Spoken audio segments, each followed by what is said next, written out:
Ok, ya estamos grabando. Bueno, en lo que les pongo la presentación, primero que nada, ¿ya vieron cuál es la actividad que tenemos que realizar para la unidad 3? No, confieso, yo no la he revisado. ¿No? ¿Alguien ya lo revisó? No, no he tenido la oportunidad, profesor. Tampoco.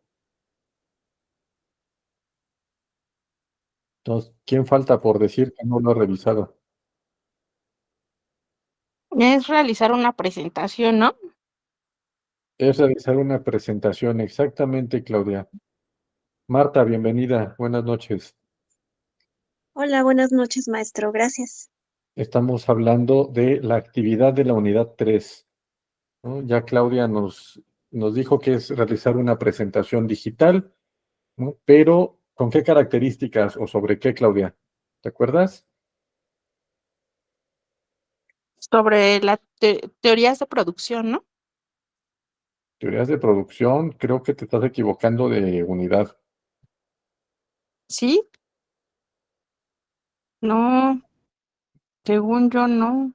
A ver, ahí tienen a la mano el plan de trabajo, no me digan que no, se los mandé a todos. Eh,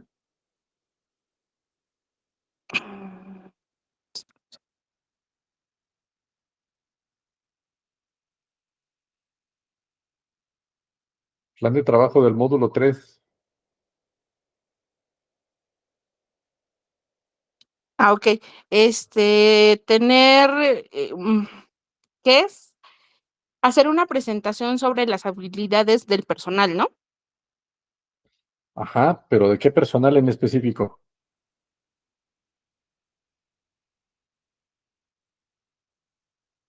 Que estén bajo nuestro cargo, ¿no? No. Sobre las habilidades que debe tener una persona que tiene, a su vez, personas a su cargo.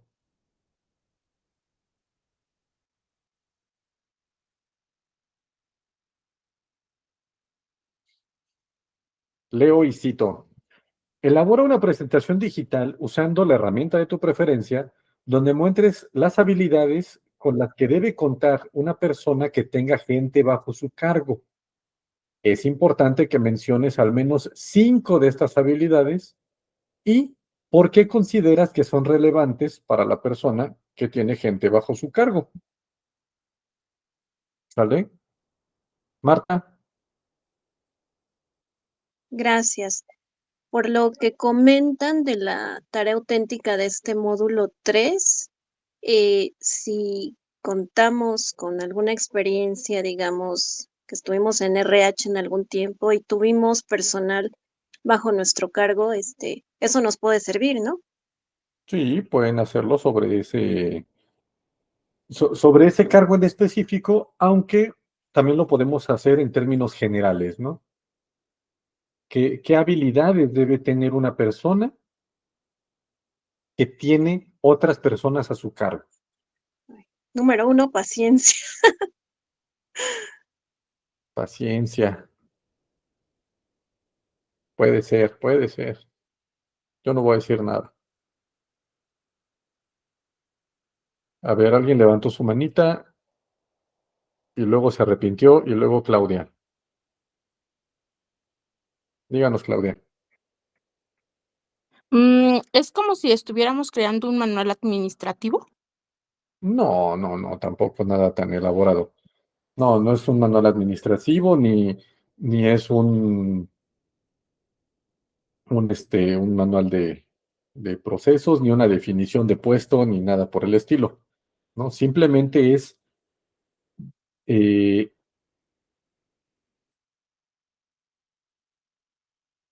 exponer, ¿no? Estaba buscando el término adecuado, exponer estas por lo menos 5 habilidades que debe tener esta persona y por qué, ¿no? Argumentar por qué son importantes desde los autores y desde la teoría. ¿Sale? y el formato es una presentación digital. No sé si quedó claro ahora sí.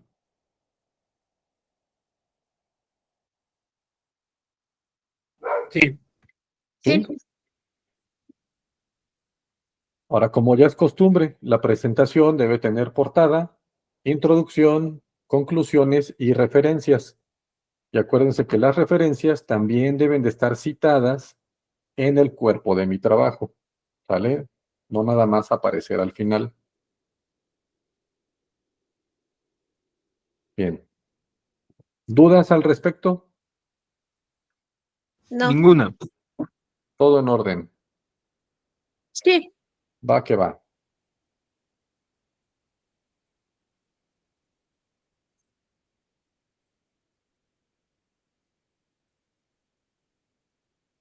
Entonces, ahora sí, empezamos. ¿Pueden ver mi presentación? Sí. sí, sí, Bien. Entonces, en este módulo tenemos que tocar ciertos temas, ¿no? A mí me gusta más la palabra conceptos, ¿no? Que son de interés para la psicología organizacional. Como son muchos conceptos, en esta ocasión no vamos a tener una introducción, ni vamos a hablar como tal del incidente crítico, ¿no? Eso lo vamos a dejar para la siguiente unidad o, dependiendo de cómo vayamos, para para el día que hablemos de la actividad integradora. Ya sería retomar todo esto, ¿no? Y enfocarlo hacia el incidente crítico. Por el momento nos vamos a centrar en estos conceptos que son importantes para la psicología organizacional y no nada más para la psicología organizacional, ¿no? Para muchas otras disciplinas afines a la psicología organizacional. Entonces, vamos a empezar con el concepto de motivación.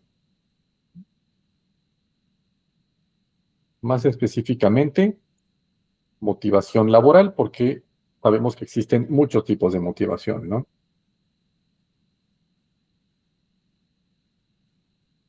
Entonces, la motivación es un conjunto de factores internos y externos, ¿no? Internos dentro de la persona, externos fuera de la persona, que impulsan a los individuos a esforzarse y comprometerse con los objetivos de la organización.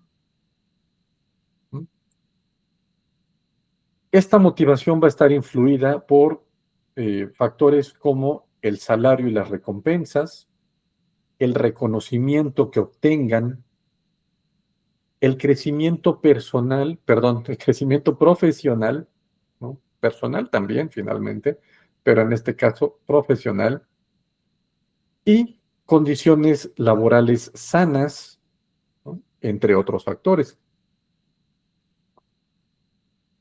Casi por lógica,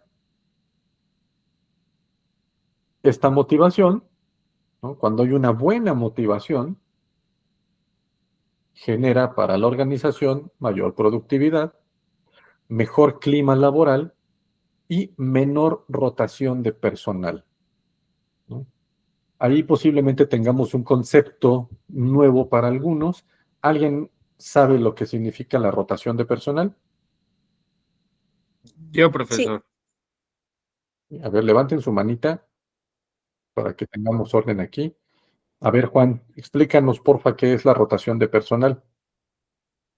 A grandes rasgos es la cantidad, bueno, es la frecuencia con la que una empresa o un establecimiento presenta renuncias y contratación de personal. Qué tan frecuente sea que que el personal renuncie y qué tan frecuente es que la empresa solicite constantemente personal para reemplazar al personal que renuncia. Ujú. Efectivamente, de eso se trata, ¿no? Como bien dice Juan, a grandes rasgos, ¿no? También sin meternos en demasiados detalles, pero es eso. es qué tanto necesita la organización reemplazar al personal que se va, ¿sí? Que renuncia, que se desaparece, etcétera. Incluso se podría hablar hasta de jubilaciones, ¿no? Ya no es tan común, pero todavía se podría hablar del personal que se jubila y tiene que ser reemplazado. Pero principalmente tiene que ver con el personal que renuncia, ¿sí? Y por eso es una rotación, porque es como si fuera un ciclo, es una rueda.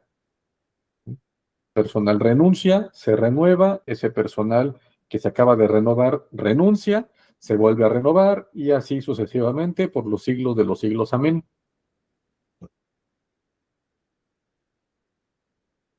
Lo mejor en cualquier organización de cualquier tipo, pues es que la rotación de personal sea baja. Eso, desde el lado organizacional, desde el lado de la organización, permite que ese personal se adapte mejor a la organización, aprenda lo que tiene que aprender, ¿no? Termine su curva de aprendizaje, se empape del clima organizacional, genere lazos dentro de la organización, se comprometa con los objetivos, etcétera, etcétera, etcétera. Y desde el lado personal, desde el lado del trabajador o del colaborador de la organización, pues a esta persona le va a brindar estabilidad, ¿no? Crecimiento, sentimientos de reconocimiento, sentimientos de ser alguien que produce, que aporta, etcétera, etcétera, etcétera.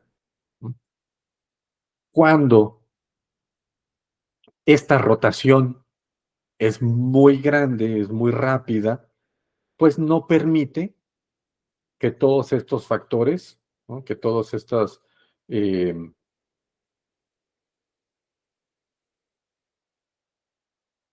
estas características, digamos, tanto dentro de la organización como para la persona, en términos más individuales, se den. Por eso normalmente no es lo mejor. Con aquí Marta, también llamada fluctuación laboral. Así es, también se le llama fluctuación laboral, aunque el término rotación de personal creo yo que es más común. Pero sí, así que depende del autor que revisemos.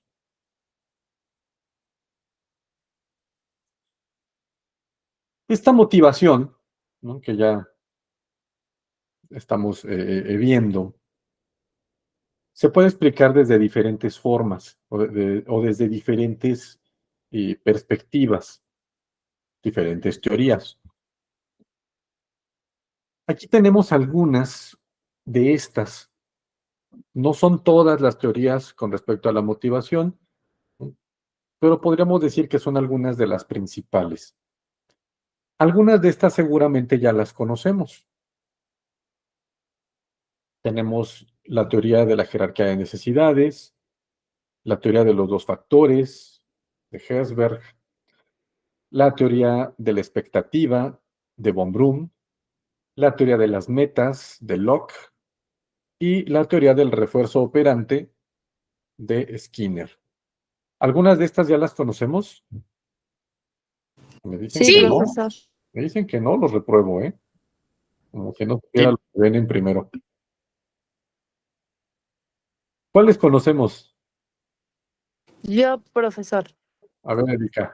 Gracias. Hola, buenas noches. La teoría de las necesidades de Abraham Maslow, primero se cubren las necesidades básicas y después ya va, bueno, sube a la cúspide conforme va solventando otras necesidades como el convivir y otras circunstancias. Más o menos recuerdo. Ok, muy bien. Juan, ¿tú de cuál te acuerdas? De la teoría de las metas, profesor de Locke. ¿De la teoría Ahí de las es, metas? es una teoría que propone fijar propósitos claros con incentivos claros, básicamente, y estar en constante retroalimentación por la parte que coordina como para las partes que lo llevan a cabo, para a grandes rasgos lograr cumplir el objetivo y la recompensa que viene con ello. Más o menos recuerdo que era algo similar y es de la que más me acuerdo porque mi trabajo mantiene una teoría similar. Ok, muy bien, muy bien. Precisamente va por ahí la teoría de las metas, ¿no? No estamos tan perdidos. ¿Alguna otra de estas que conozcamos? ¿Ale? La teoría del refuerzo operante de Skinner, Ajá, si no mal recuerdo, es esta donde, o sea, das un refuerzo, lo que podría ser tanto positivo o negativo. Es como cuando entrenas a un perro. Si camina a tu lado y no se jalonea, pues le das una caricia. Entonces, pues el perro va a decir, pues sí me gusta que me hagan esto, ¿no? Pero según entiendo, también hay refuerzos negativos. O sea, a lo mejor en lugar de caricia, le doy un periodicazo y bueno, pues va a caminar a mi lado porque sabe que si no, le doy el periodicazo, ¿no? ok, pero ahí vamos a recordar un poquito, ¿no? Porque Ajá, es importante tener bien, sí. bien presentes los principios del conductismo, ¿no? Si yo le doy un periodicazo al perro, ¿se llama reforzamiento negativo? Ayúdenos, Y- ayúdenle a Ale. Según yo, eso es un castigo Exacto, muy ok. bien. Eso es un castigo. ¿Castigo de qué tipo? negativo, Tache. Mm, Solo nos queda una opción. Si no es chona, es chona. positivo. Exactamente. Eso es un castigo positivo, ¿no? Acuérdense, cuando yo utilizo un reforzador que es punitivo, que es desagradable, entonces estoy haciendo un castigo, ¿sí? Si yo pongo el castigo, como en este caso sería el periodicazo, ¿no? Digo, hablando de perros, pero también puede servir con una persona, ¿no? Ya los derechos humanos se nos van a aventar encima, pero en la imaginación todo es válido, ¿no? Entonces, un manazo, por ejemplo, un cinturonazo, un periodicazo, es un castigo positivo porque yo estoy poniendo el elemento que va a reforzar, ¿no? El elemento punitivo. Un castigo negativo, siempre que algo es negativo, yo retiro algo, ¿no? Entonces, quitarle el Nintendo Switch al chamaco que no se porta bien como castigo, ese es un castigo negativo. Estoy retirando un reforzador que es agradable. ¿Sale? ok. Cuando hablamos de reforzadores, ¿sí? O sea, cuando hablamos de castigos, ya que estábamos con eso, el objetivo de todo castigo es que una conducta se repita menos. Y si es posible, que la conducta desaparezca totalmente. ¿Sale? Cuando hablamos de refuerzos, de reforzadores, tanto positivo como negativo, el objetivo es que la conducta se repita más. ¿Sí? ¿Sí o no, Juan? Sí, A ver, ahorita te doy la palabra, Claudia. Déjame terminar de explicar los reforzadores, o tú los quieres explicar. No, yo iba a poner un ejemplo. A ver, los ejemplos al final. Reforzadores, cuando volvemos a lo mismo, el reforzador es que la conducta se repita con mayor frecuencia, o con mayor intensidad, o con mayor duración, ¿no? Pero que aumente. Cuando nosotros ponemos el reforzador, ¿no? Es decir, el niño se porta bien, le ponemos una estrellita en la frente, ¿sí? Ese es un reforzador positivo. Estamos poniendo algo que va a hacer que la conducta se repita, ¿sale? Un reforzamiento negativo, ¿no? Siempre que algo es negativo, quitamos. Entonces, para que una conducta se repita, voy a quitar aquel factor, aquella variable que hace que esa conducta no se dé, ¿no? Normalmente una variable punitiva, aversiva. Salón de clases. Mis niños no participan porque siempre hay un chamaco que se anda burlando, ¿sí? Entonces, para que la conducta de participar se dé, ¿qué hago? Quito ese estímulo que no permite que los niños se expresen, ¿no? Entonces agarro al chamaco que se burla y lo saco del salón, ¿sí? Eso es un reforzamiento negativo. ¿Me explico? Sí, ¿Sí? ¿Ya quedó claro? Principios del sí, condicionamiento operante. sí. ¿No? Esto lo tienen que traer aquí, ¿eh? Porque ni modo que van a salir a dar terapia y no tengo ahí principios del condicionamiento, pero al tiro. Ahora sí, Claudia, usted quería poner algún ejemplo. Díganos.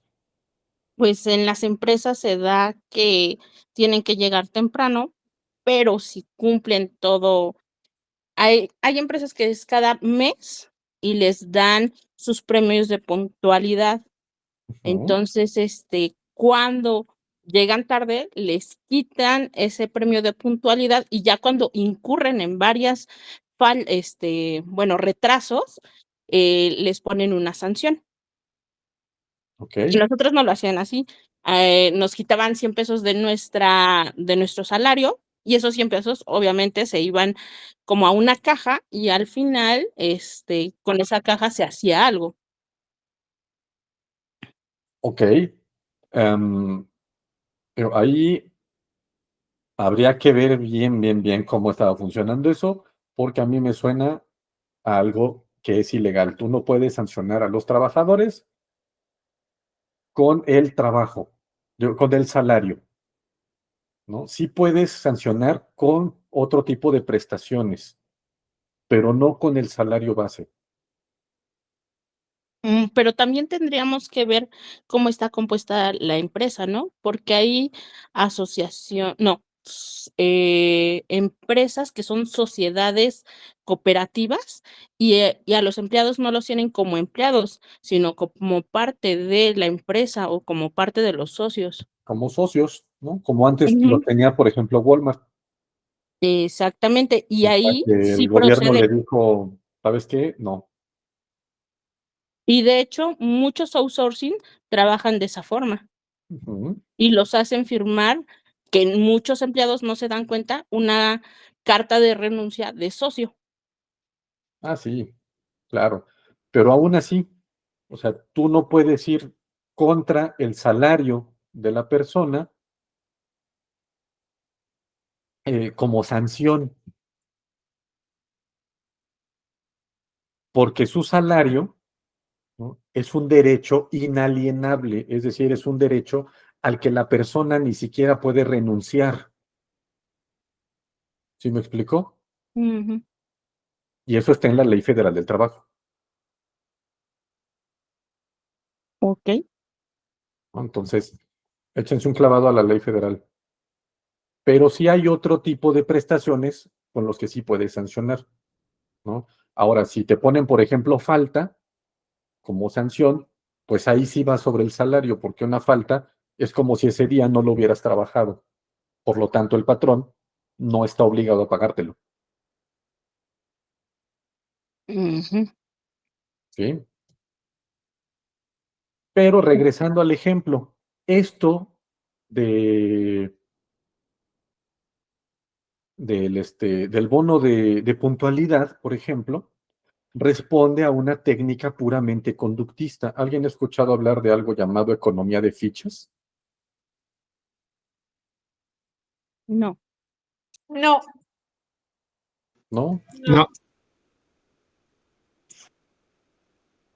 Bien, la economía de fichas es una técnica que responde al principio de reforzamiento positivo, ¿no? Nada más que en lugar de darle el reforzador, es decir, digamos, el premio a la persona cada vez que emite la conducta, la persona va acumulando fichas o sellos o palomitas o lo que sea, y al final, cuando junta cierta cantidad, recibe un premio, ¿sí? Eso es un bono de puntualidad. Incluso el bono de productividad es lo mismo, ¿no? Responden a esta técnica que es economía de fichas, que se utiliza mucho en el ámbito educativo, por ejemplo. Entonces, tú vas llegando temprano, vas juntando tus palomitas y al final del mes obtienes un premio. Cuando tú llegas tarde, esto que decía Claudia, pierdes ese bono, ¿no? Esa es otra técnica conductista que responde precisamente al castigo, ¿no? Al castigo negativo, que se llama costo de respuesta. Si tienen chance, ¿no? Búsquense el material sobre análisis conductual aplicado o manejo contingente de la conducta. Ahí vienen muchas técnicas, todas se basan en esos 4 principios. Entonces, costo de respuesta es que cuando se emite una respuesta que no es la deseada, hay una consecuencia, y normalmente esa consecuencia es que se retira algo de la persona, ¿no? En este caso, llegas tarde, hay una consecuencia, se te retira el bono, ¿no? Pierdes todas tus fichitas. ¿Sí me explico? Entonces, buenos ejemplos, superconductistas, pero buenos al final. Juan, no, tenía otro ejemplo, pero ya para avanzar con la clase mejor, profesor. ok, ok.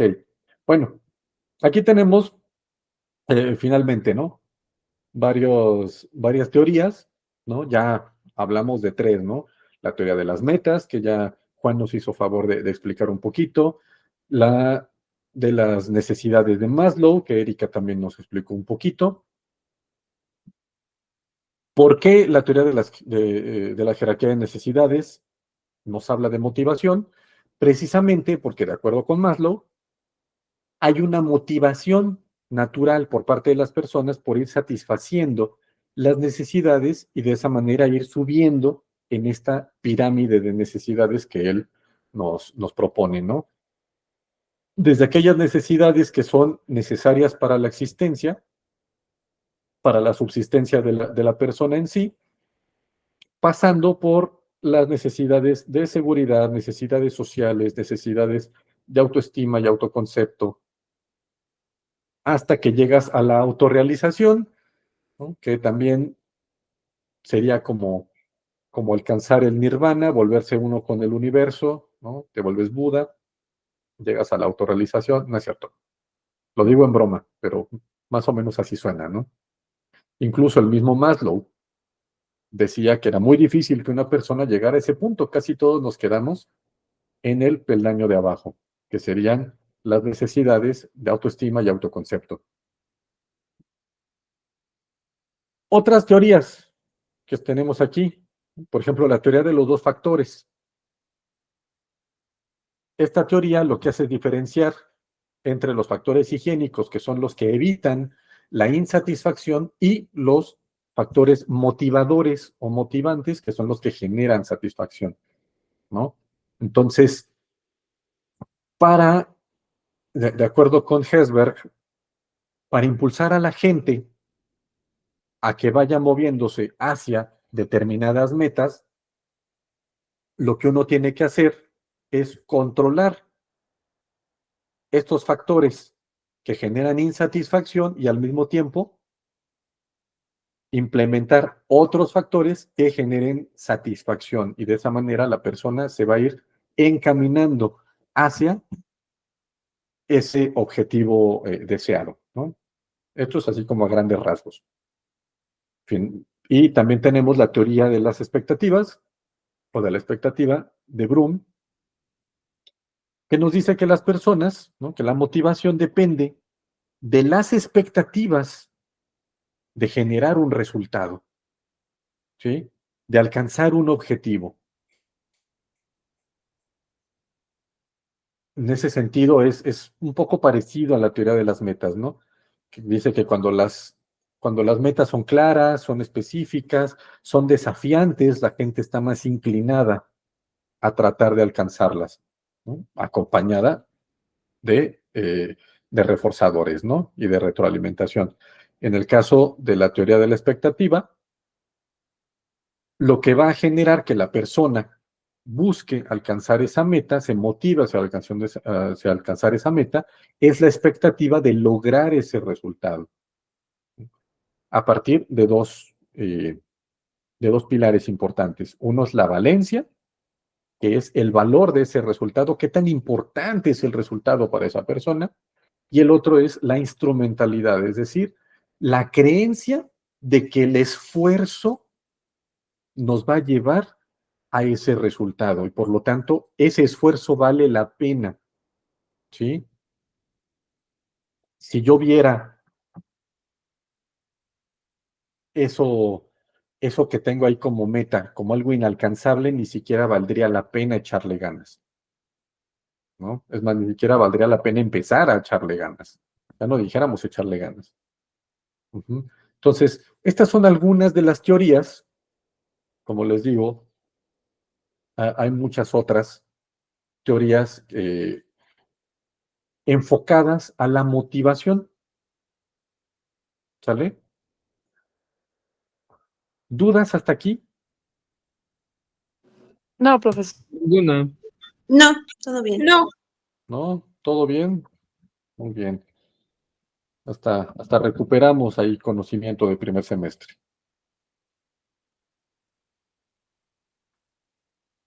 Vamos a pasar eh, al segundo concepto importante aquí para la psicología organizacional, la comunicación.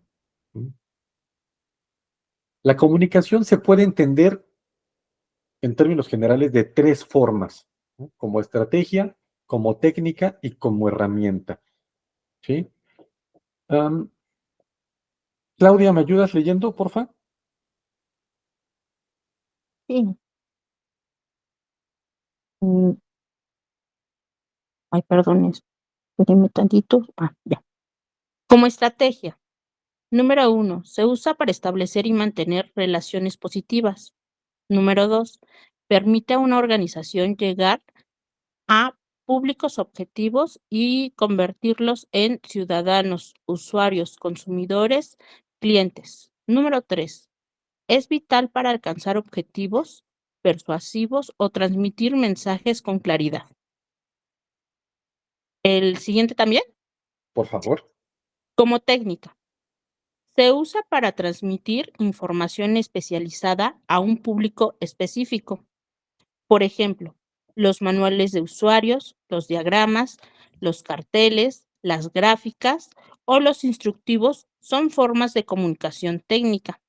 Ujú. Como herramienta, las encuestas, las entrevistas, ayudan a recopilar, organizar, transmitir y evaluar información para estimular la participación mediante acuerdos de y con los públicos o audiencias.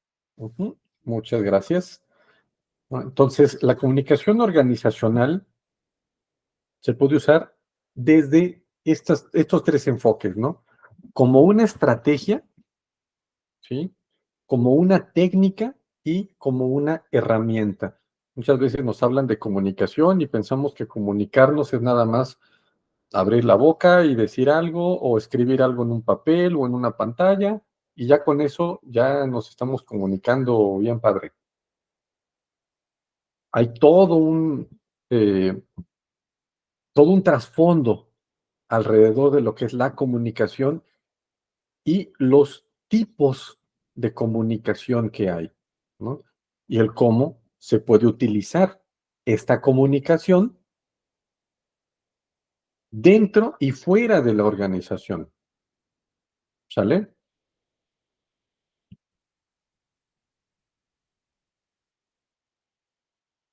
Entonces, siguiendo con la comunicación, podemos hablar de 3 tipos de comunicación, ¿no? Dentro de las organizaciones, ¿sí? Erika, ¿esta vez me ayudas tú? Sí, profesor. Voy a hacer grande la imagen, perdón, no alcanzo a leer, como estoy en mi celular. La social, Adelante. permítame, es masiva, se enfoca en problemáticas de interés colectivo como la salud, el medio ambiente, la equidad de género, la educación y los derechos humanos. Su intención no es vender, sino sensibilizar, informar y transformar comportamientos sociales, organizacional, institucional, empresarial. De manera interna, su propósito es mantener una cultura organizacional sólida, fomentar el sentido de pertenencia y mejorar el clima laboral. De manera externa, proyecta la imagen corporativa, gestiona la reputación y establece relaciones con medios, clientes e inversionistas y comunidad. Número 3, comercial. Se orienta al mercado y tiene como finalidad influir en las decisiones de consumo y compra privados. Se centra en la promoción de productos o servicios a través de campañas publicitarias, estrategias de branding y marketing digital. Muy bien, muchas gracias. Gracias. Entonces, estos 3 tipos de comunicación los podemos encontrar en las organizaciones, ¿sí? ¿A ustedes se les ocurre algún ejemplo de dónde se puede encontrar, por ejemplo, la comunicación de tipo social? ¿Qué tipos de organizaciones, por ejemplo, podrían hacer uso de la comunicación social? Marta, Mm, Podría ser como lo que hace Greenpeace. ok, como lo que hace Greenpeace y muchas ONGs, ¿no? Que buscan precisamente sensibilizar, informar, transformar. ¿Qué otras organizaciones Ay, hacen uso de este tipo de comunicación? yo, profesor. Erika, Puede ser como la promoción a la salud, como Secretaría de Salud, el llevar los servicios a la comunidad y comunicar la importancia de lo que es la prevención y el cuidado de su salud. claro, ¿no? Y eso lo hace el gobierno, ¿no? Además, les pongo un ejemplo que tenemos bastante reciente. ¿Ustedes se acuerdan todavía, ¿no? De ese fatídico evento de nuestras vidas llamado la pandemia, Sí, profesor. ¿no? Y recuerdan que durante la época más dura de la pandemia, todos los días salía en todos los medios un señor de apellido Gatell a hablarle a la población, Sí. ¿sí? Bueno, ese es un uso de la comunicación social, ¿no? Y estoy poniendo ese ejemplo porque lo tenemos todavía fresco, ¿no? Y todos los días salía el doctor Gatell a hablarle a la población, entonces dudo que alguno de nosotros no le haya tocado verlo o escucharlo. ¿Ale? La presidenta que habla en las mañanas y da así como su resumen y todo. Sí, ¿Mm? exactamente. Esa es comunicación social, ¿no? Hay toda una estructura que genera esta comunicación, ¿sí? No es algo espontáneo. Hay toda una estructura, un aparato gubernamental, un aparato institucional que genera este tipo de comunicación. Y como lo menciona ahí la diapositiva, su intención no es vender, es sensibilizar, informar y transformar comportamientos sociales. Entonces, cuando sale la presidenta a decir a decirle a la población que no tomen Coca-Cola porque la Coca-Cola mata, lo que está haciendo es buscar transformar comportamientos sociales, ¿sí? Por poner un ejemplo burdo. Claudia. Pero esa no se mezclaría también con la organizacional, porque ellos tienen que dar una imagen para tener ciertas relaciones con los medios. Sí, pero no es lo mismo la comunicación que genera, por ejemplo, el gobierno para establecer una imagen propia, ¿no? Para establecer una reputación, que la comunicación que genera, como lo habían dicho ahí anteriormente, Secretaría de Salud, por ejemplo, para concientizar a la población para que se vaya a vacunar. ¿Sí? ¿De alguna manera están entrelazadas? Sí, pero la organizacional tiene que ver de manera externa, porque recordemos que también hay una comunicación interna, de manera externa con la imagen que proyecta la organización, ¿no? Y no nada más es el gobierno, también las empresas proyectan, buscan proyectar una imagen, una reputación, ¿sí? Establecer relaciones con los medios, con los clientes, con sus inversionistas, la comunidad, etcétera. Entonces, eso es parte de la comunicación organizacional, ¿sí? Pero, por ejemplo, Coca-Cola nunca va a salir a decirte no tomes Coca-Cola porque hace daño.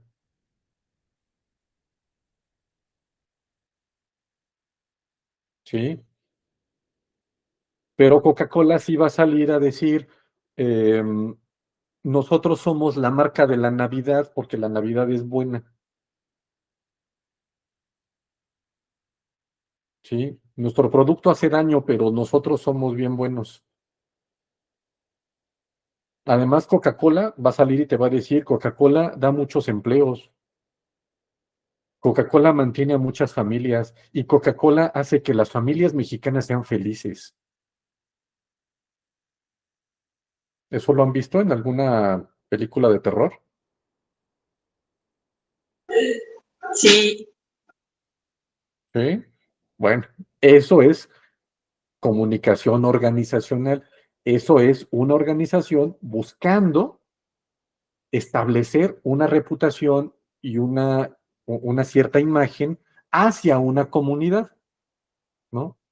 Una comunidad a la cual también le quiere vender. Y ahí entra la comunicación comercial, ¿sí? El gobierno no vende, por ejemplo, las organizaciones no gubernamentales, ¿sí? Como Greenpeace, como las organizaciones que ayudan a los migrantes, como las organizaciones que,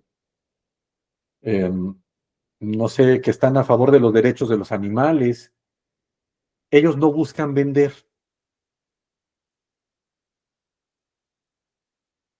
Por eso su estrategia comunicativa es social y no comercial.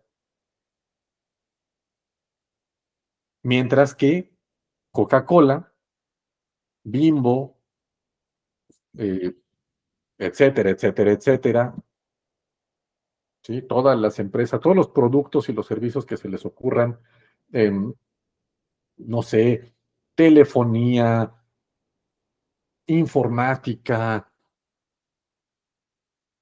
qué sé yo, autos, lo que ustedes quieran. Ellos tienen, además de una comunicación organizacional interna, ¿sí? Como también tienen las organizaciones estatales y no gubernamentales, ¿no? Sociales, que es, como bien lo dice ahí, va en cuanto a la cultura organizacional, al sentido de pertenencia, al clima laboral, a los valores institucionales, etcétera, ¿no? Todo eso es hacia adentro de la organización. Estas organizaciones, ¿no? Coca-Cola, Bimbo, etcétera, etcétera, etcétera, que sí buscan vender un producto, buscan mantener una cierta reputación, establecer una cierta relación con los medios, con sus clientes, con la comunidad, pero al mismo tiempo también buscan vender. Entonces, ellos sí manejan una comunicación de tipo comercial. Tal como ya nos leyeron, esta se orienta al mercado. Su finalidad es influir en las decisiones de consumo. ¿Sí? Entonces, cuando ustedes crean que ustedes deciden lo que ustedes consumen, déjenme decirles que tal vez no sea tan cierto. Hay todo un aparato detrás para enseñarle a la población qué es lo que debe consumir.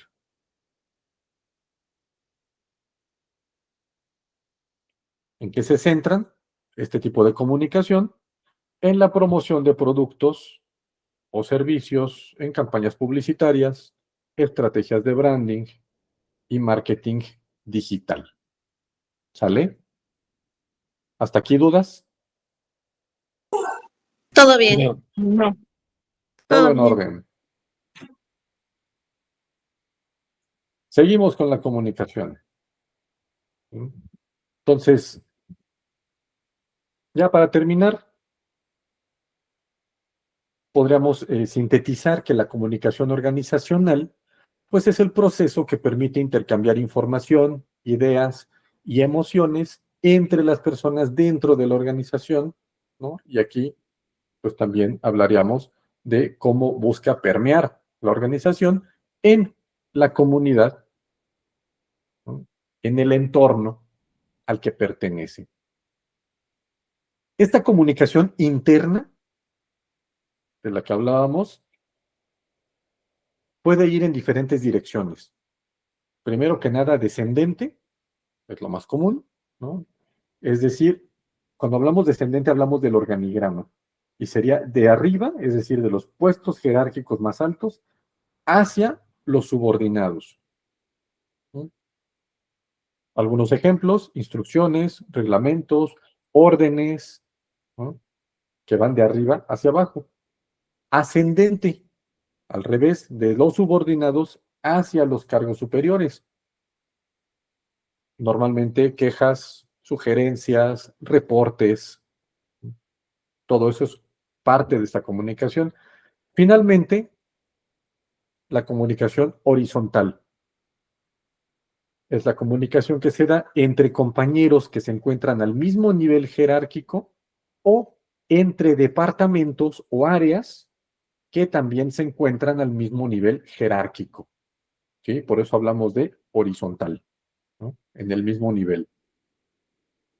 ¿Dudas? Todo bien. No, No, profesor. Todo en orden. Bien. Siguiente concepto, liderazgo. El liderazgo es el responsable de construir y moldear la cultura organizacional, influyendo en el comportamiento de los equipos. Tiene que ver precisamente con estas personas que están a cargo, que son responsables de la toma de decisiones y de la conducción del resto de las personas o de las personas que se encuentran a su cargo. ¿Sí?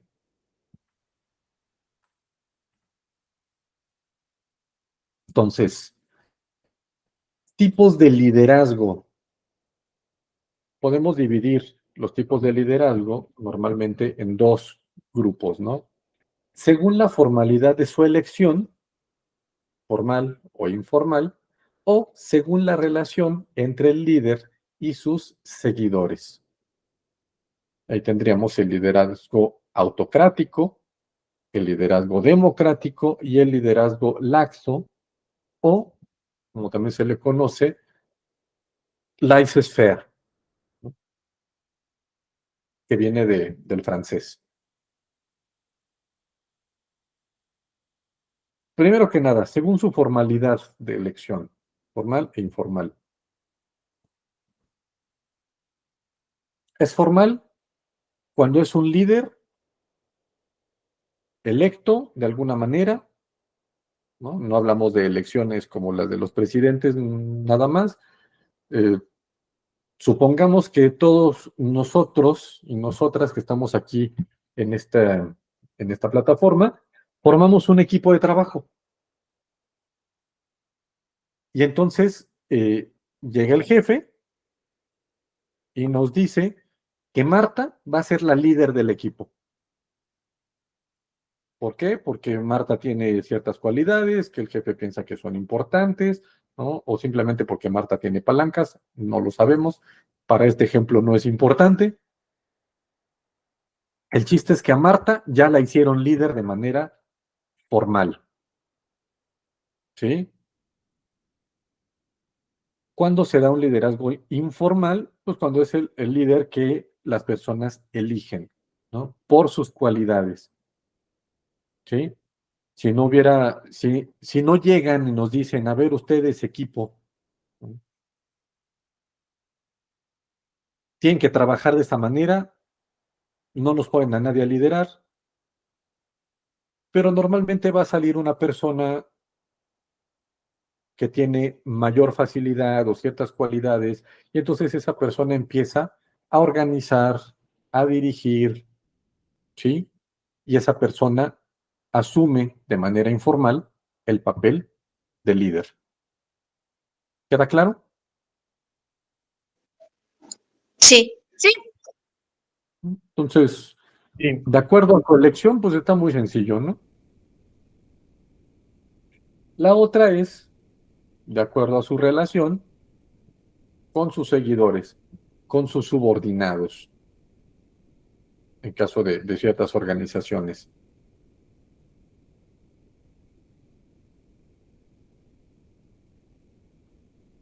Para entenderlo mejor, tenemos este diagramita, sencillito. El líder autocrático va a ser aquel que acapara, digamos de alguna manera, todo el poder, ¿sí? Todas las decisiones las toma el líder, toda la responsabilidad recae en el líder. El líder decide, administra, dirige automáticamente, absolutamente todo, ¿no? Los colaboradores se limitan simplemente a seguir las instrucciones del líder y ceñirse a lo que el líder dice. Ese es un liderazgo de tipo autocrático, ¿vale? En el otro extremo tenemos el liderazgo laxo o laissez-faire. En ese caso, el líder, pues nada más funciona ahí como una figura, ¿no? Digamos como quien da la cara. Todas las decisiones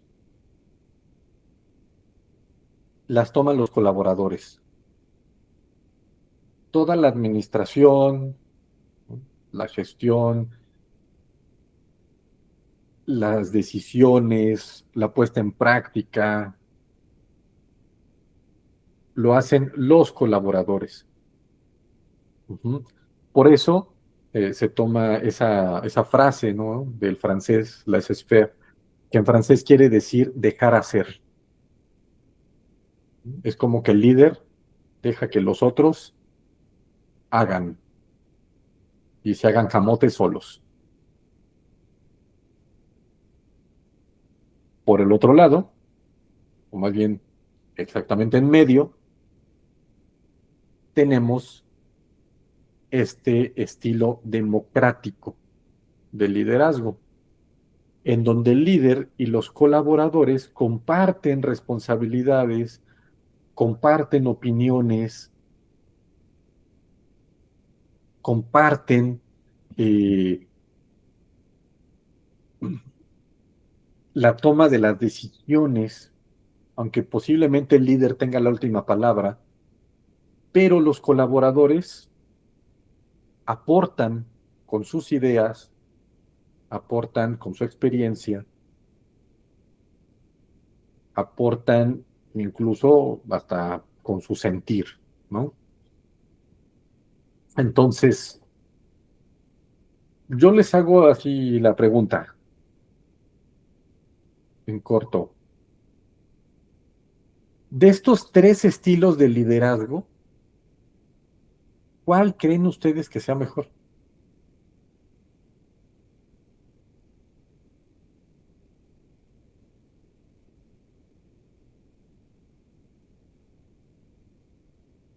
Claudia, Yo considero que el democrático, todos toman opinión y todos llegan a una conclusión y nada más es saberlos dirigir, ya que los demás, el autocrático, pues toma todo el poder y nada más dice, haz esto, haz el otro. Y el otro, pues nada más está de parapeto. sí, el otro es realmente una ausencia de liderazgo, ¿no? El laissez-faire. Nada más es una figura, pero los demás hacen lo que quieren. Estos tres tipos de liderazgo los podemos encontrar en muchos ámbitos laborales,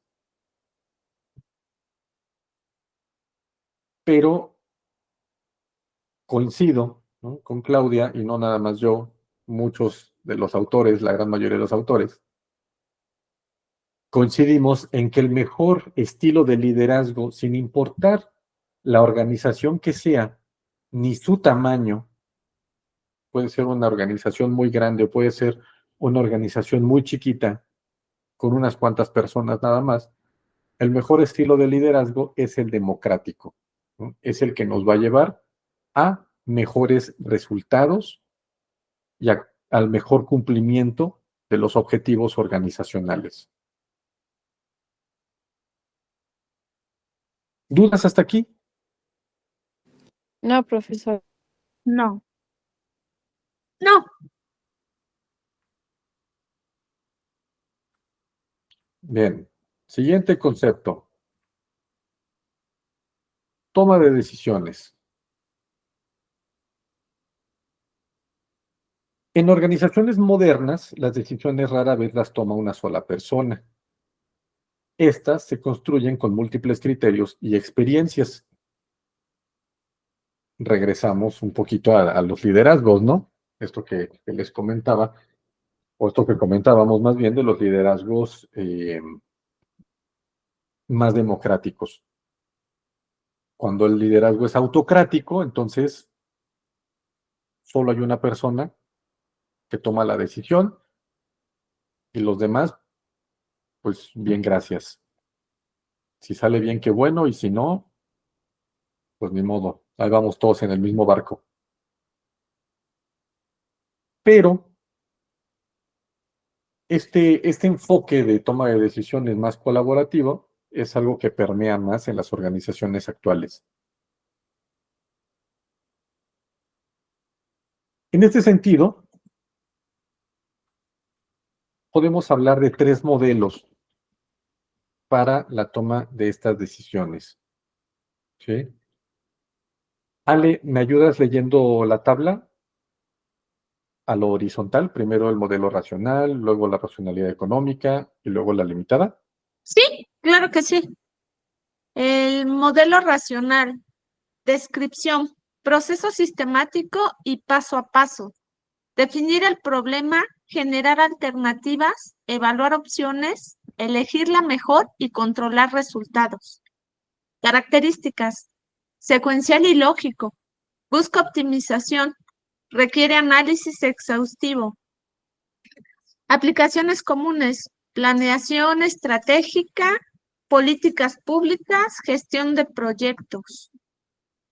Modelo racionalidad económica.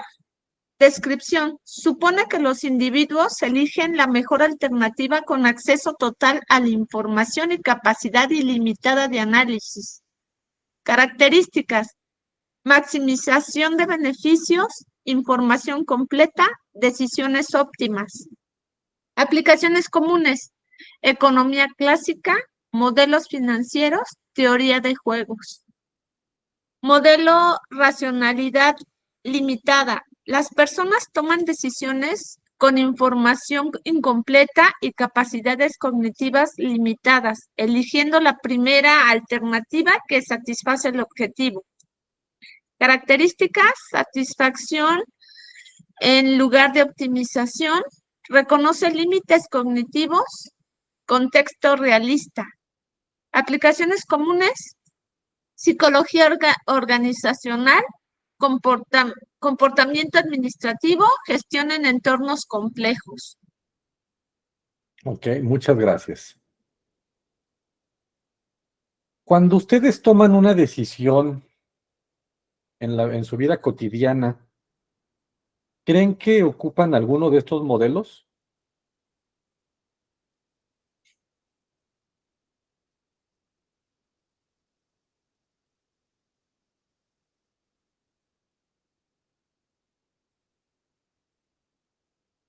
Juan, Yo diría que los dos primeros son los que yo personalmente, diariamente, ocupo más para tomar ciertas decisiones.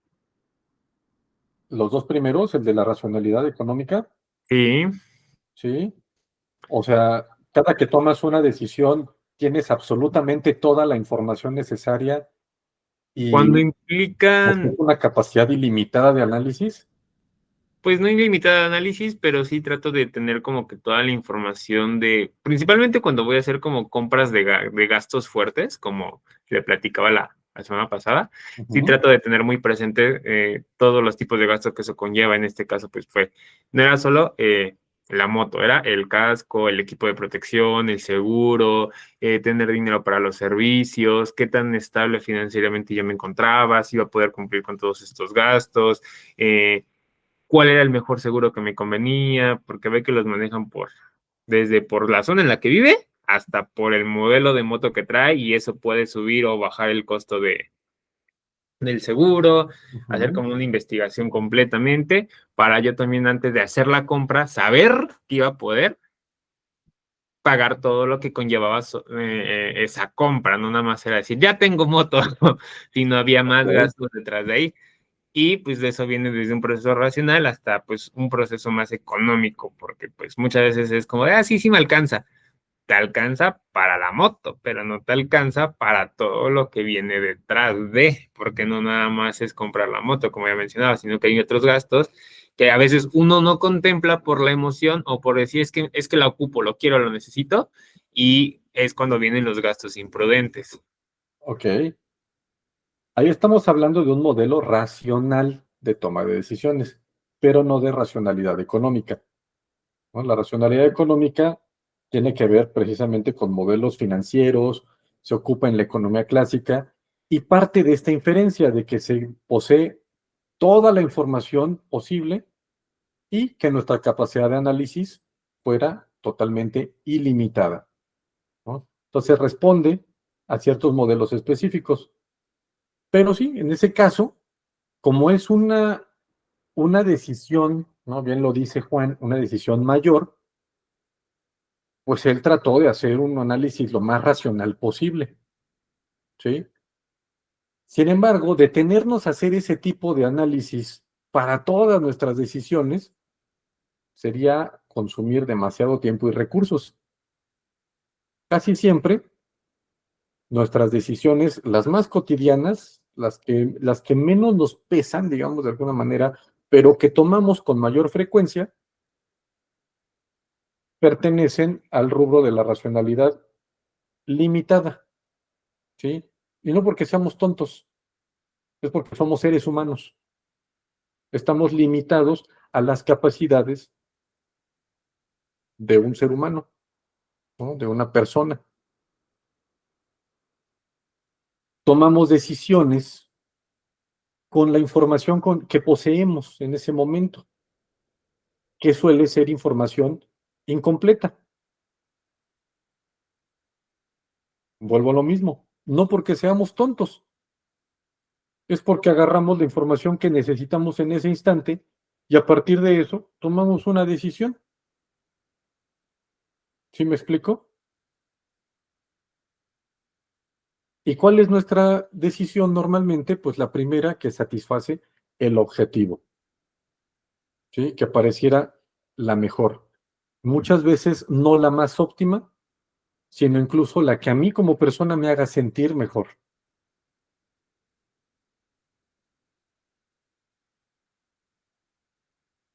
Todo lo contrario, el modelo de racionalidad económica. Ahí lo único que importa son los beneficios, no la satisfacción. ¿Sale? Entonces, por eso cuando hablamos del modelo de racionalidad limitada, hablamos de un modelo en un contexto más realista. Entonces, el que sea limitado no necesariamente quiere decir que es malo. Pero, como bien decía Juan, ¿no? Al final, muchas veces tomamos decisiones que no son las más adecuadas por impulsividad, por ejemplo. ¿Por qué? Porque ya se nos queman las manos, ¿no? O porque en ese momento es lo que me va a sacar del hoyo. Y quizás no fue la decisión más adecuada, pero como en ese momento me sacó del hoyo, pues ya por lo menos me quité una cosa de encima, ¿no? O sea, como dice el dicho, tapé un hoyo abriendo otro, pero por lo menos ese hoyo ya lo tapé. ¿Sí?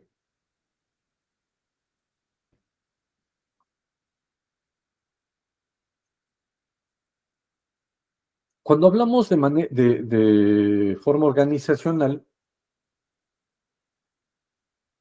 lo más normal, o más bien lo mejor, sería que todas nuestras decisiones se centraran en el modelo racional, ¿no? O principalmente el modelo racional. No siempre va a ocurrir. También en las organizaciones, por eso luego andamos metiendo las 4 de jalón, ¿no? Porque también se toman decisiones de manera impulsiva o se toman decisiones sin sopesar todas las opciones posibles. El proceso racional, digo, ahí viene más o menos cuál es el proceso. Incluso viene un modelo de proceso, de este tipo de procesos en la plataforma, ¿no? Pero no lo pusimos aquí para no duplicar información. Pero vamos a partir de estas premisas. Primero que nada, se establece un objetivo al cual queremos llegar. Segundo, se compilan todas las opciones posibles o las más que se nos ocurran. De ahí que la colaboración nos va a ayudar, ¿sí? Porque muchas cabezas piensan mejor que una. Entonces, todas las opciones posibles para alcanzar ese objetivo. Siguiente, establecer a partir de los recursos con los que contamos en ese momento, cuáles de esas opciones pueden ser las más viables. Para cuáles de estas opciones sí cuento con los recursos, ¿no? Y con recursos no nada más es recursos financieros, también recursos materiales, recursos humanos, tiempo, etcétera, etcétera, etcétera, experiencia, ¿sí?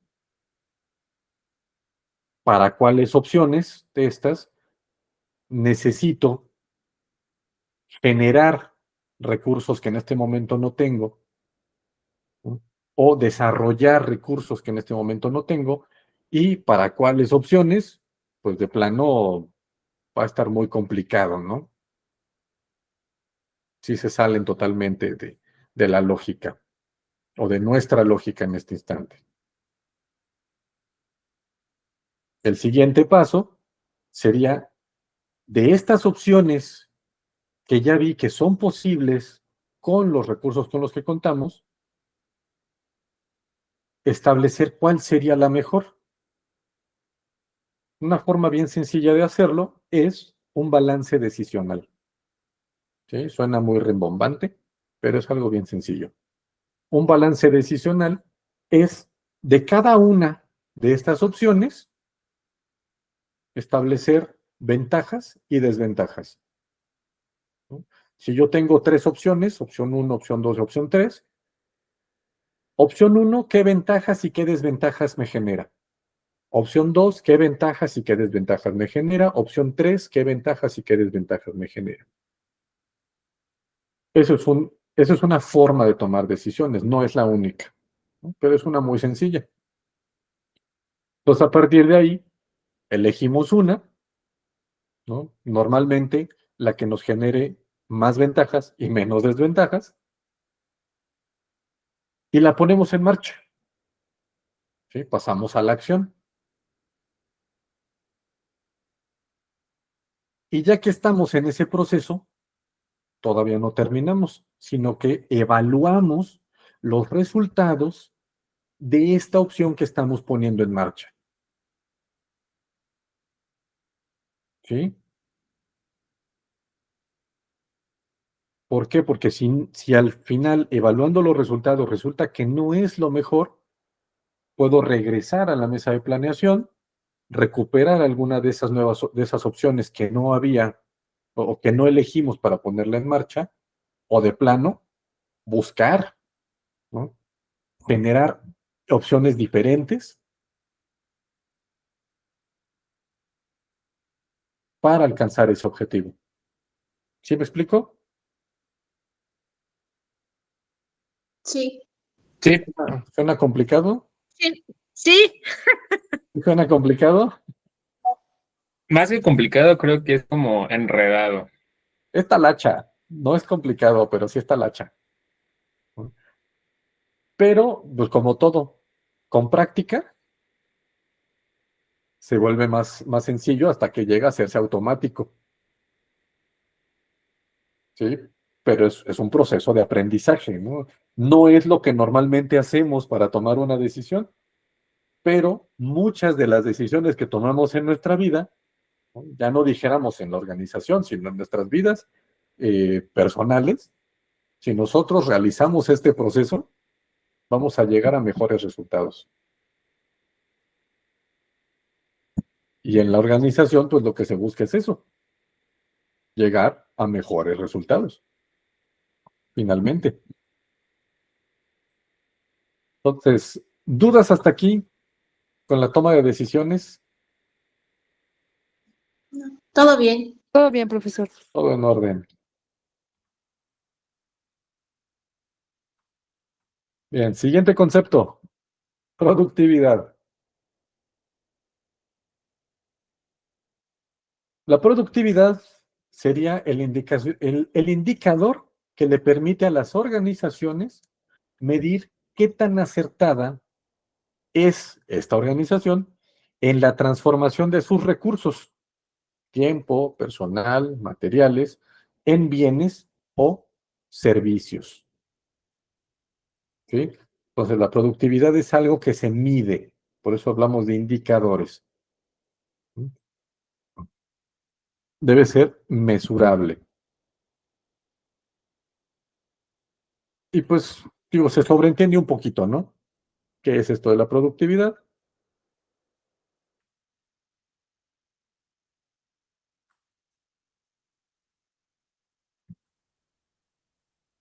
De manera simple, ¿no? Una alta productividad, pues, se refleja en reducción de desperdicios, y esto no nada más desperdicios materiales, ¿no? También desperdicios de tiempo, de financieros, etcétera, etcétera.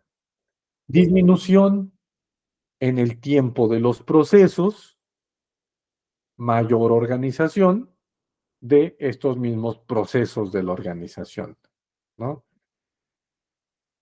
Dice Marta por acá, sustentable, sí, o actualmente hablaríamos de una organización sustentable, ¿no? También. Y se puede lograr que una organización sustentable tenga una alta productividad. Volvemos a lo mismo. Esta productividad va a encajar en cualquier tipo de organización, no nada más las organizaciones que generan bienes materiales, que generan productos. También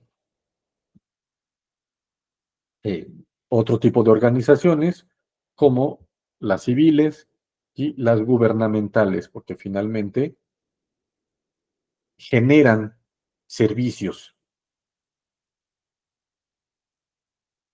¿Sí?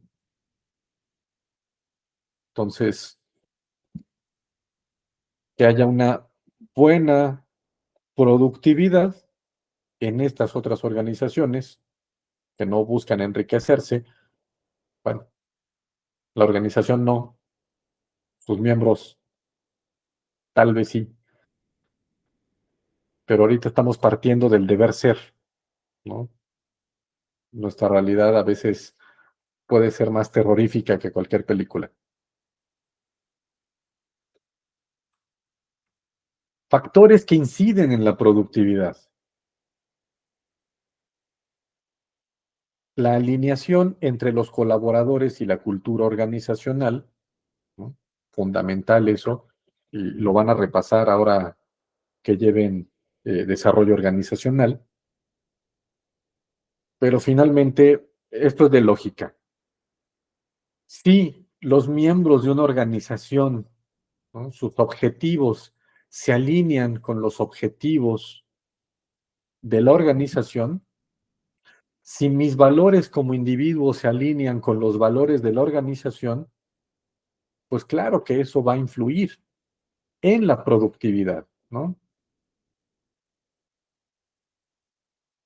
Otro factor importante, la tecnología adecuada, ¿no? En este sentido, son dos cosas.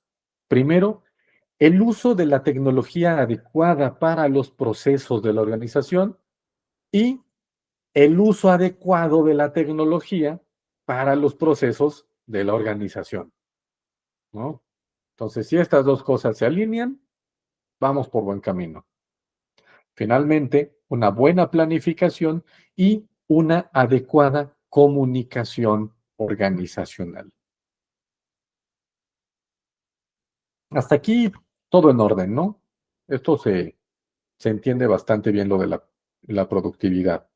Hasta se sobreentiende, diría yo. Sí,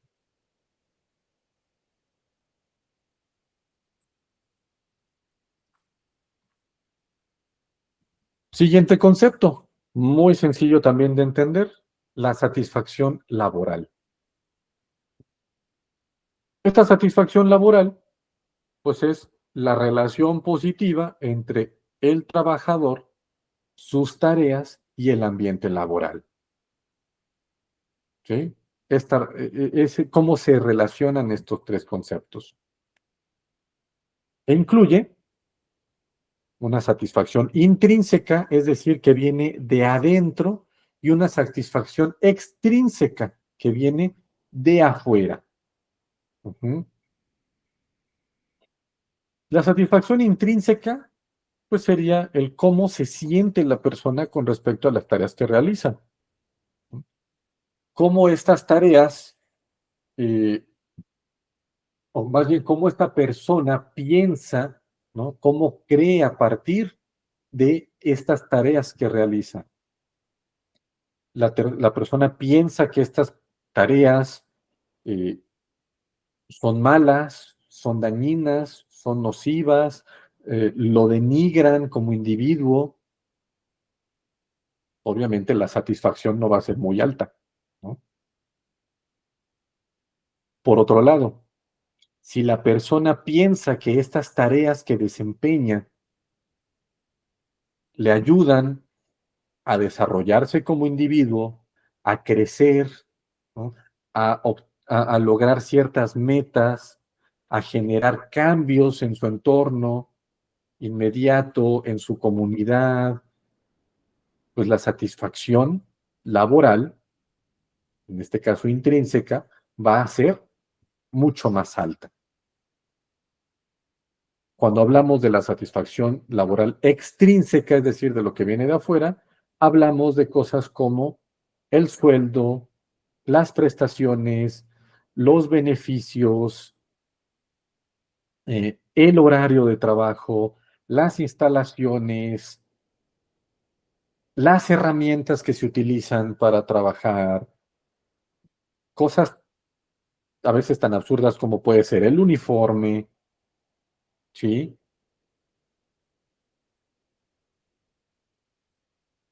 Todo eso viene de afuera y también va a ayudar, ¿no?, a establecer esta satisfacción laboral de la persona. Entonces, aun cuando la tarea sea muy noble y ayude mucho a la comunidad, si no hay un salario adecuado, si no hay buenos beneficios, si el horario no me permite, por ejemplo, convivir con mi familia, si las instalaciones se caen a pedazos y para acabarla, el uniforme que utilizamos parece que somos presidiarios de un reclusorio, pues esa satisfacción no va a ser muy alta, ¿no? Este concepto de la satisfacción laboral está indirectamente, más bien es indirectamente proporcional a aquello de lo que hablábamos al principio de la rotación de personal. Cuando la satisfacción laboral es alta, la rotación del personal va a ser baja. Y todo lo contrario. Cuando la satisfacción laboral es baja, la rotación va a ser elevada. ¿Sí? Entonces, estos dos conceptos siempre van a estar relacionados. Satisfacción laboral con rotación de personal. ¿Sale? Entonces, cuando ustedes lleguen a un lugar y la rotación de personal sea muy elevada, es muy probable que tenga que ver con la satisfacción laboral. ¿Sí? Y ya vimos que la satisfacción viene de diferentes factores. Y algo importante, la satisfacción también va a ser algo subjetivo. Tiene que ver con cada persona y sus propias percepciones. ¿Sale? ¿Dudas hasta aquí? Ninguna, profesor. Todo bien. No, Nada, todo lo que estamos diciendo suena lógico. Sí.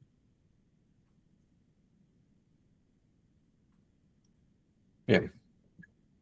Siguiente concepto. Algo que a nosotras y a nosotros como psicólogos organizacionales, pues nos compete directamente, ¿no? El estrés laboral y el burnout. El estrés aparece cuando las demandas del trabajo superan los recursos, capacidades o tiempo del trabajador, ¿no? Yo les pregunto así rápidamente, personalmente, ¿alguna vez ustedes se han sentido estresados o estresadas? Sí. Sí, sí, Más de una vez, ¿verdad? Ya es algo que incluso forma parte de nuestras vidas. De ahí me surge esta siguiente pregunta. ¿Ustedes creen que el estrés es malo? Sí. no, A ver, Depende. tenemos un sí, un no, un depende y una manita arriba. Marta, Bueno, pues yo creo que el estrés en cierto porcentaje no es malo, pero ya cuando rebasa ciertos límites lo es. Porque nos puede ese estrés o esa ansiedad motivar para algunas cosas, pero como lo dije, ya cuando rebasa ciertos límites no nos autorregulamos fuera de nuestro control, pues ya ahí sí ya es nocivo para la salud y para todo. Ok, ok, muchas gracias, Marta. Alguien más levantó su manita, pero creo que se arrepintieron. Yo, profesor, el estrés en cierto límite no es tampoco malo porque es como un detonante de tranquilizarte y a lo mejor como parte de algún compromiso que tú puedas tener, pero el estrés genera la hormona del cortisol, entonces pues eso tampoco es bueno porque bajan tus defensas y te puedes enfermar e impactar de manera negativa. Ok, ok. Juan, tú decías que depende, así que como la canción, ¿de qué depende? Pues yo creo que va a depender mucho del tipo de circunstancias y el momento en el que sintamos estrés. Por ejemplo, yo ahorita que pues, bueno, volviendo al ejemplo de la moto, eh, como apenas estoy adquiriendo experiencia, pues a veces a meterme a carretera es un poquito estresante, pero ese mismo estrés a mí me ayuda a estar pues más atento al carro que viene atrás, al carro que viene adelante, el carro que viene a los lados, si me quieren rebasar o no, pero en otras circunstancias, como en el trabajo, que yo trabajo en ventas, a mí no me conviene estar, o creo que el estrés por un día tranquilo no me sirve de nada porque pues aunque yo me estrese o yo me ponga ansioso o preocupado porque no estoy vendiendo, no depende de mí y no va a ser que yo venda milagrosamente. Entonces creo que más de la cantidad va a depender de las circunstancias y las situaciones que estemos atravesando, si nos es o no útil, si es dañino o no es dañino. Ok, ok, muy bien. Entonces, eso que ustedes están diciendo precisamente, pues es algo que no es nuevo, ¿no? Pero quizás sí encontremos aquí algunos conceptos que lo son. Resulta que el estrés es algo natural, no es una enfermedad, ¿no? Es algo natural de todos los seres vivos. Pero sí podemos dividirlo en dos tipos, un estrés positivo y un estrés negativo. A este estrés positivo le vamos a llamar eustrés y al estrés negativo le vamos a llamar distrés. Ujú.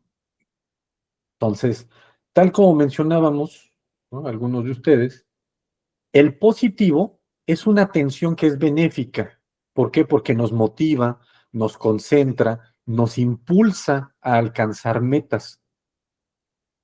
El estrés negativo, ¿no? O distrés es una tensión que es perjudicial, agota, genera ansiedad, puede causar problemas de salud, ¿sí? Por lo mismo que ya habían mencionado, ¿no? El cortisol, que luego se eleva a niveles que no son sanos, eh, dolores musculares, fatiga, puede hacer que seamos más propensos a los accidentes, ¿sí? Pero exactamente, no todo el estrés es malo. De hecho, como psicólogas y psicólogos, tenemos que entender que el estrés es natural, ¿sí? Pero, nuevamente, en exceso, como decían, se vuelve malo y especialmente cuando este estrés viene eh, o se genera porque la persona percibe que ha agotado todos sus recursos para solucionar alguna problemática. Y es entonces cuando se vuelve distrés. Cuando nosotros nos enfrentamos a nuestras problemáticas de la vida cotidiana, ¿no? Nuestra vida diaria, y dijéramos, vamos brincando los baches, esa motivación por hablar de algo, ¿no? Este impulso que nos lleva a ir brincando el bache continuamente, ese es el eustrés. Nos lleva a ir utilizando las herramientas con las que contamos o a ir desarrollando nuevas herramientas, ¿no? Y por lo tanto nuevos aprendizajes para ir resolviendo las problemáticas de nuestra vida diaria, de nuestra vida cotidiana. Si ya como individuos agotamos todos esos recursos y no logramos generar nuevos recursos, no logramos generar nuevos aprendizajes para solucionar estos nuevos conflictos, ¿no? Estas nuevas problemáticas, entonces ese eustrés se vuelve distrés, ¿sí? Y es cuando entonces se vuelve un problema. ¿Sale? ¿Queda claro esto? Sí, Sí, Sí, Entonces, precisamente es este distrés cuando se vuelve crónico, es decir, llega a niveles muy altos o nos dura demasiado tiempo, que se va a volver una verdadera problemática, ¿no? Aquí tenemos un poquito más de información, ¿no? Sobre este estrés positivo y el estrés negativo, cuáles son sus funciones, cómo se percibe, ¿no? Cuando hablamos del estrés positivo o del eustrés, su función es motivar, impulsar el rendimiento, ayudar a enfocarnos en la tarea que tenemos en manos. Se percibe como un desafío estimulante y manejable, ¿no? Algo que podemos llevar. Si es una presión, porque finalmente es una presión, ajá, pero es como, por ejemplo, alcanzar ciertas metas en el trabajo o, hablando aquí del ámbito académico, sacar adelante las materias, ¿no? Sacar los trabajos adelante. Hay una presión, pero es manejable, ¿sí? Ahora esto, hay que recordar, es acumulativo también, porque si tengo que sacarlo de la escuela, pero además mi hijo se rompió una pierna y hay que llevarlo al hospital, y acaban de cambiar al jefe en el trabajo y el nuevo jefe está, pero que sí, loco, pero loco, loco, ¿no? Entonces se me van juntando muchas cosas, ¿no? El estrés es acumulativo. Y entonces, aunque sean situaciones que por separado yo pueda manejar, si se me juntan, se me puede cerrar el mundo. Entonces se vuelve distrés. Ese distrés agota, es perjudicial para el bienestar físico y mental. Se percibe entonces como una amenaza o como un problema que excede mi capacidad para afrontarlo. ¿Sale? Y como ya lo mencionábamos, cuando este distrés se vuelve crónico, ¿no? Llega a niveles muy altos, dura mucho tiempo, nos puede llevar a sufrir un burnout o lo que se conoce como un síndrome de desgaste profesional. Dice Marta, mejor me voy a vivir al bosque. Muy bien, Marta. Ahí nos manda un correo desde el bosque, ya cuando tenga experiencia sobreviviendo ahí, porque igual íbamos y le hacemos compañía. En una de esas. Todavía me pone ok. Bien. eh, ¿Quién me ayuda? Marta, ¿tú me ayudas a leer esta diapositiva? Aprovechando. ok, sin problema. Nos habla del burnout laboral, dice. Síndrome de desgaste profesional. Es un estado de agotamiento físico, mental y emocional causado por el estrés crónico en el trabajo. Hay agotamiento emocional, sensación de desgaste, fatiga y pérdida gradual de energía, despersonalización, desarrollo de una actitud cínica, distante y de indiferencia hacia el trabajo y las personas con las que se interactúa, disminución del rendimiento, sentimiento de ineficiencia, falta de logros y baja productividad, donde el individuo percibe que su trabajo ya no tiene valor. Ujú, exactamente. Entonces, este síndrome de desgaste profesional, o como se le llama comúnmente por el término que recibe en inglés de burnout, ¿no? Que en inglés burnout quiere decir quemarse, ¿no? Entonces, literalmente es como si la persona se fuera quemando. ¿Mm? Y va a generar estas actitudes, estas emociones, estos síntomas, ¿no? Estas conductas. Va a repercutir no solo en el desempeño laboral de la persona, y no solo en la organización, en términos organizacionales. También va a repercutir en la vida cotidiana de esa persona. ¿Sí?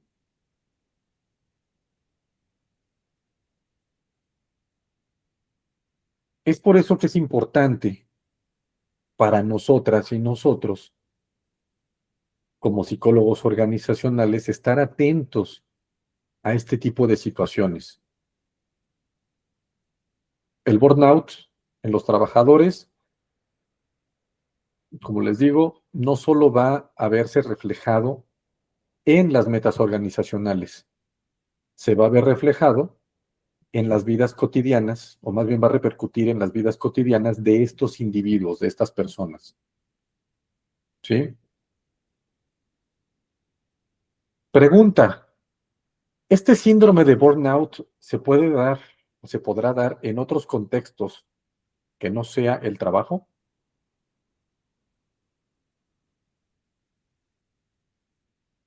Yo creo que sí. ¿Usted cree que sí? Claudia también. ¿Saben algo sobre el burnout en otros contextos, además del contexto laboral? La verdad no, pero se me está ocurriendo uno. A ver, no sale. ¿No podría ser burnout por ejemplo, como ama de casa, que ya no aguantas a los hijos, al perro, o sea, ¿no será? Y todas las responsabilidades que llevas en la casa, no puedes, sí, puedes llegar a, Sí, se puede generar un burnout. ya, y no es un ambiente, digamos, laboral formal, ¿no? No, pero también es trabajo. Bueno, sí, eso sí, ¿No? No es un trabajo formal y muchas veces no es un trabajo remunerado, pero finalmente es chamba, es sí, trabajo, sí, sí. ¿no? En las relaciones amorosas, dice Claudia. Mira, Claudia ya va a empezar aquí a exponer sus trapitos. En las relaciones Bueno, lo cambio amorosas, familiar. no, pues, peor tantito, ¿no? Si una relación amorosa es de dos y terminan del chongo, ahora agrégale más personas, va a estar peor. Este, bueno, en las relaciones, en las familias, mm, está un poco más complicado, ¿no? Igual que en una relación amorosa, puede darse algo, si no igual a un burnout, similar, ¿no? Situaciones de mucho estrés. Eh, Otros casos específicos, por ejemplo, nada más para que tengan como el dato, donde se da mucho el burnout, es en los cuidadores de personas enfermas. Incluso lo pueden encontrar así. Hay muchos artículos al respecto, ¿no? El burnout del cuidador.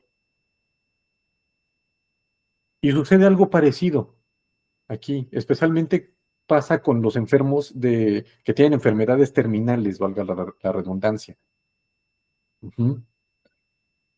Similar al burnout laboral, en donde no importa cuánto yo me esfuerce, ¿no? Como dice, voy a retomar el ejemplo de Juan, donde Juan nos dice, yo trabajo en ventas y a veces no vendo nada, ¿no?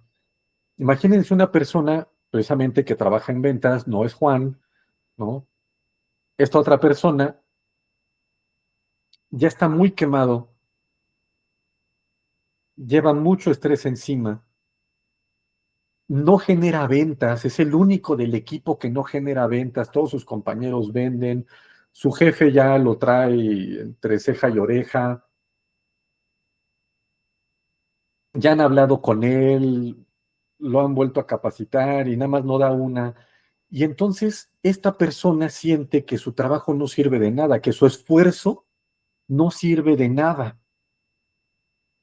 ¿sí? Y eso empieza a ser mella, obviamente, en su percepción de sí mismo, en su autoestima, en sus pensamientos, en sus creencias, y pues van a ir desgastando cada vez más a la persona, ¿no? Este burnout va, segurito, esta persona ya tiene crisis de ansiedad, ¿no? Ya ha tenido episodios de ansiedad y la ansiedad es prima hermana de la depresión, van de la mano, ¿no? Donde va la ansiedad va la depresión y donde va la depresión va la ansiedad, casi siempre van juntas. Entonces, esta persona pues va para allá, ¿no? Va para una depresión bien buena y seguramente también una distimia, que es una depresión que puede durar mucho tiempo, ¿no? También crónica. Imagínense verse en la situación de la persona que cuida a un enfermo, no estamos hablando de enfermeras y médicos, ¿no? Sino de lo que conocemos como cuidador informal primario, ¿no? Una persona que no es experta en el cuidado de las personas, no es experta en la salud, pero está ahí a pie de cañón, ¿no? Siempre hay alguien así en las familias. Esa persona también va a empezar a ver que todo su esfuerzo no sirve para que esta otra persona mejore. Al contrario, cuando es un enfermo terminal, pues lo que va a ver es todo lo opuesto, ¿no?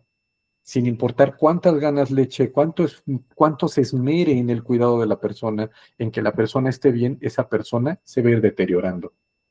Y eso también puede ir generando este tipo de pensamientos, este tipo de emociones, de creencias. Por eso se habla mucho de ese burnout del cuidador. ¿Sí? Entonces, si quieren echarse un clavado a más bibliografía, les hago la invitación, porque también es un tema importante, ¿no? Más en la actualidad que las poblaciones están envejeciendo. Antes éramos un país de chavos, ahora ya vamos para ser un país de rucos, como ya les pasó, por ejemplo, a Europa, ¿no? Marta, Gracias. Bueno, yo solo como comentario de todo lo que nos está diciendo, justo iba a decir algo de Europa. Estaba viendo un programa que ahorita en muchas partes de Europa, yo no digo solo de Europa, sino de todo el mundo, la enfermedad de moda se viene, pues todo lo mental, ¿no? Por toda la situación que estamos viviendo. Y ahorita Europa tiene una saturación en sus salas psiquiátricas y psicológicas.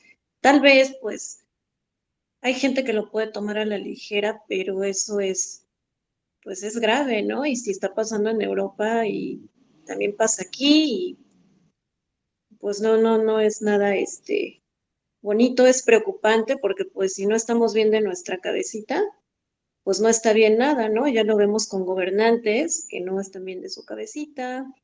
Ya hay mucho estrés en la sociedad y yo siento que nuestra carrera, pues es de esas carreras que tienen mucho futuro. Obviamente hay que prepararnos bien, Y bueno, yo como hablando también como docente de educación básica, es imperante que ya en las escuelas haya de planta psicólogos porque no saben la cantidad de casos que se está dando en la salud mental de niños pequeñitos, de niños de 10 años. Tengo casos así que me platican y yo no lo puedo creer porque son casos que hace tiempo se daban a finales de la secundaria o en preparatoria y ahorita niños de 8 o 9 años.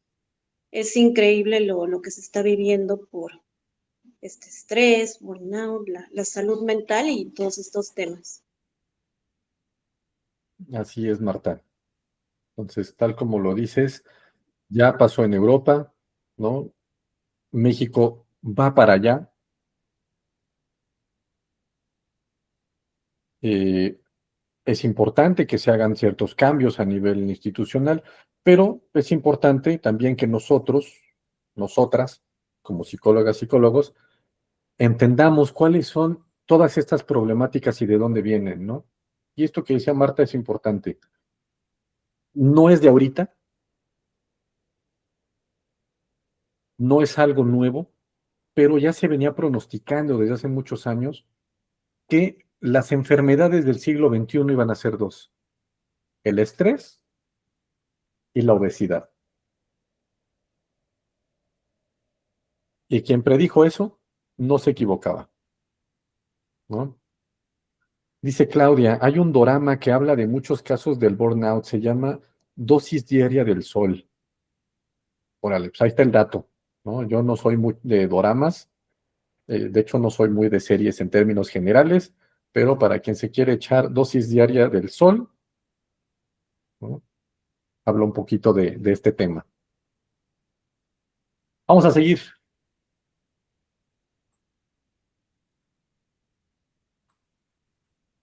Ya casi terminamos. Trabajo colaborativo. Esto también se sobreentiende, ¿no? No necesitamos explicar mucho de esto. Implica que varias personas trabajan de forma coordinada hacia un objetivo común, aportando ideas y soluciones. Ventajas y desventajas, porque como todo, nada es perfecto. Entonces, ventajas del trabajo colaborativo: mejora la calidad del trabajo, mejora las relaciones laborales, aumenta el compromiso del equipo y favorece la innovación. Por esto que habíamos dicho, muchas cabezas piensan mejor que una, ¿no? Y ofrecen más ideas.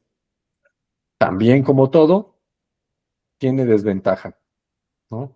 Puede haber una falta de comunicación permanente, puede haber dificultad para identificar los liderazgos y puede haber tareas mal distribuidas que pueden, a su vez, generar conflictos, ¿no?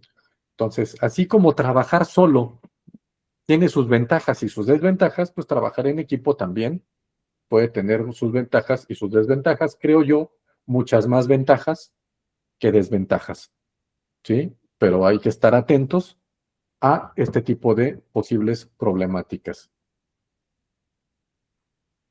Y finalmente, ya para terminar, el último concepto importante, ¿no?, para psicólogas y psicólogos organizacionales: la ergonomía. La ergonomía estudia cómo adaptar el trabajo, las herramientas y los espacios al cuerpo y las capacidades humanas para mejorar la seguridad, la salud y la productividad.